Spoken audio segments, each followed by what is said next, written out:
Hi అండి. Good morning. ఎలా ఉన్నారు అందరూ? బాగున్నారా? ఫ్రెండ్స్ ప్రెజెంట్ డేస్‌లో ఈ గ్యాస్ట్రిక్ సమస్య అనేది చాలా సాధారణ సమస్యగా మారిపోయిందండి. ఏంటంటే జీర్ణక్రియలో కొన్ని ఇబ్బందులు, ఆహారపు అలవాట్ల వల్ల ఈ గ్యాస్ట్రిక్ సమస్య అనేది వస్తుంది. ఈ గ్యాస్ట్రిక్ రావడానికి గల కారణాలు ఏంటంటే, ఈ కొన్ని ఆహారం అనేది మనం తీసుకునే టైమింగ్ షెడ్యూల్ అనేది కరెక్ట్‌గా ఉండదండి. తీసుకుంటే కొన్నిసార్లు తొందరగా తీసుకుంటారు. లేదంటే లేట్ నైట్ తీసుకోవడం.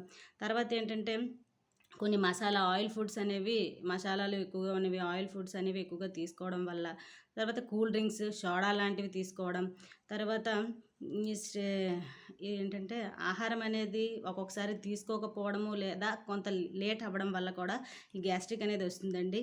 తర్వాత ఏంటి స్ట్రెస్ వల్ల కూడా ఈ గ్యాస్ట్రిక్ సమస్య అనేది వస్తుంది. ఈ ఆహారం అనేది ఒక్కొక్కసారి మనం తీసుకునే ఆహారం అనేది కరెక్ట్‌గా జీర్ణం కాకపోవడం వల్ల ఈ గ్యాస్ట్రిక్ అనేది వస్తుంది. ఏంటంటే ఒక్కొక్కసారి మనం పప్పులు, ఇంకా క్యాబేజీ, కాలీఫ్లవర్ లాంటివి తీసుకునేటప్పుడు ఈ గే సరిగ్గా జీర్ణం కాదు. ఆ టైంలో ఈ గ్యాస్ట్రిక్ అనేది వస్తుంది.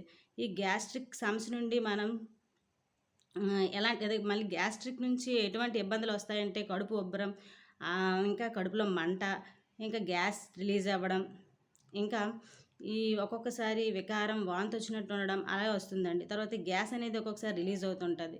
సో ఫ్రెండ్స్, ఈ గ్యాస్ట్రిక్ నుంచి మనం ఎలాంటి జాగ్రత్తలు తీసుకోవాలి, ఇంటి చిట్కాలు, ఇంకా ఎలాంటి సిట్యుయేషన్స్‌లో మనం హాస్పిటల్‌కి వెళ్ళాలి అన్నది నేను నెక్స్ట్ వీడియోలో పోస్ట్ చేస్తానండి. ఫ్రెండ్స్, ఈ వీడియో నచ్చితే లైక్ చేయండి, షేర్ చేయండి, సబ్స్క్రైబ్ చేసుకోండి. Thank you.